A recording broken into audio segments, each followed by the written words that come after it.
देश के पहाड़ी इलाकों में हो रही बारिश और इसके बाद बर्बादी की जो तस्वीरें सामने आ रही हैं। हिमाचल प्रदेश से लेकर उत्तराखंड तक कई जगह बाढ़ से बुरे हालात हैं। कई जगहों पर मुश्किलें लोगों को हो रही हैं और कई जगहों पर बारिश आफत बनकर बरसी। ग्राउंड जीरो से कुछ रिपोर्ट्स आपको दिखाते हैं।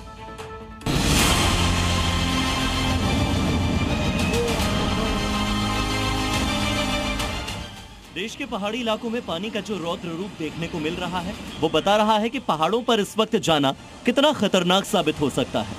कहीं नदियों में बाढ़ है, कहीं पत्थर गिर रहे हैं, तो कहीं रास्ते ही बंद हो चुके हैं। हिमाचल प्रदेश हो या फिर उत्तराखंड, कई इलाकों में नदियों में बड़ा उफान है। और ये उफान ऐसा है कि क्या पुल, क्या गाड़ियां, क्या सड़क और क्या मंदिर, सब इसमें डूब गए हैं। इन सभी इलाकों में क्या हालात हैं, ये जानने के लिए हमारी टीम हर बाढ़ प्रभावित इलाके में पहुंची। सबसे पहले दिखाते हैं आपको हिमाचल प्रदेश के कुल्लू की तस्वीरें, जहां बादल फटने से 5 लोगों की मौत हो गई, जबकि 5 लोग अभी भी लापता हैं। मौसम विभाग ने रविवार को यानी कि 29 जून के लिए भी ऑरेंज अलर्ट जारी किया है। कई जगहों पर अचानक बाढ़ और भूस्खलन की चेतावनी अभी से दे दी गई है। यहाँ पर ठीक सामने से जो मेरे कैमरा पर्सन अगर आपको दिखा रहे हैं कि आखिरकार किस तरीके से पूरा जो पानी का बहाव अपने साथ बड़े बड़े पहाड़ के जो पत्थर हैं उनको लेकर के यहाँ पर आया और फिर एक बड़ी तबाही इस हिमाचल प्रदेश का जो एरिया है, सेंध घाटी का एरिया है, यहाँ पर हुआ। तो इसी वजह से यहाँ पर लोगों का जो रोड है वो भी पूरी तरीके से बंद है। वहीं इसी के साथ ये जो मंदिर आप देख रहे हैं, मंदिर भी आधा जो है पानी में डूब गया है। मंदिर को कोई नुकसान नहीं हुआ है, लेकिन इसी मंदिर के पास में ही यहाँ पर एक जेसीबी मशीन है जो काम कर रही थी, वो भी चपेट में आ गई, वो भी वहां पर दबी हुई है। कुल्लू के बाद अब तस्वीरें देखिए एक और बड़े टूरिस्ट डेस्टिनेशन मनाली की, जहां ब्यास नदी का रौद्र रूप देखने को मिल रहा है। मनाली में भी बारिश के बाद ब्यास नदी का जल स्तर काफी बढ़ा, जिसके बाद किनारे पर बनी दुकानों को सैलाब बहा ले गया। इस दौरान यहां पर एक मकान में बनी 4 दुकानें बह गई। वहीं चंडीगढ़ मनाली नेशनल हाईवे की एक लेन भी टूट गई। हालांकि फिलहाल मनाली में मौसम साफ बना हुआ है।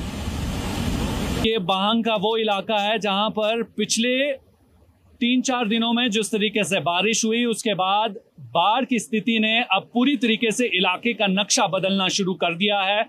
ये सबसे भीड़ भाड़ वाला इलाका है और ऐसे में व्यास नदी पहले लेफ्ट साइड में बहती थी, लेकिन अब पूरा पानी का जो वेग है वो अब यहां से बहना शुरू हो चुका है। आप देख सकते हैं कि रिहाइश इलाकों के बिल्कुल साथ होकर व्यास नदी बह रही है। हालांकि इसका जल स्तर फिलहाल कम हुआ है क्योंकि बारिश का सिलसिला थमा है, लेकिन आने वाले दिनों में अगर बारिश और ऊंचाई वाले इलाकों में होती है तो व्यास नदी में बाढ़ आने के बाद इस इलाके को किस तरीके से नुकसान पहुंचा सकती है। बारिश और बादल फटने की घटना से एक और टूरिस्ट डेस्टिनेशन धर्मशाला भी प्रभावित है। धर्मशाला के खनियारा में बादल फटने से अचानक बाढ़ आ गई, जिस वजह से नदियां बेकाबू हो गईं और ऐसा लग रहा था कि वो सब कुछ अपने साथ बहा कर ले जाएगी। बताया जा रहा है कि 10 से 15 लोग इस बाढ़ के पानी में बह गए, जिसकी वजह से एनडीआरएफ और एसडीआरएफ को रेस्क्यू अभियान में लगाया गया है। वहीं शिमला में भी भारी बारिश और बाढ़ की वजह से नदी नालों से दूर रहने की सलाह दी गई है।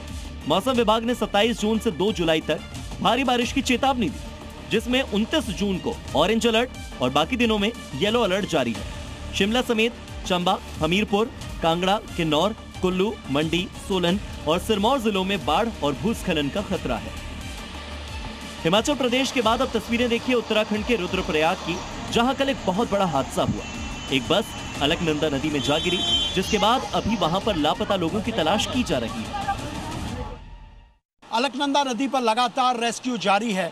रुद्रप्रयाग में जो टेम्पो ट्रैवल हादसे में लोग इसमें हताहत हुए हैं और जो लोग अभी लापता हैं उनकी तलाश लगातार की जा रही है। राफ्ट में आप देखिए, आपको जो डीप डाइवर हैं मातवर वो भी नज़र आ रहे हैं, उनके साथ एसडीआरएफ के तमाम लोग इसमें नज़र आ रहे हैं और एनडीआरएफ की भी टीम इसमें मौजूद है।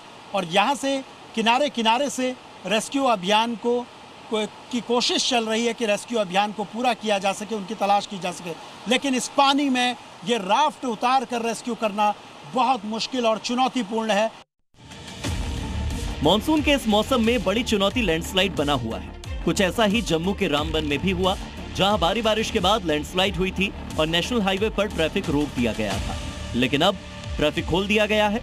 इसके अलावा चिनाब नदी में पानी का जलस्तर भी लगातार बढ़ते जा रहा है।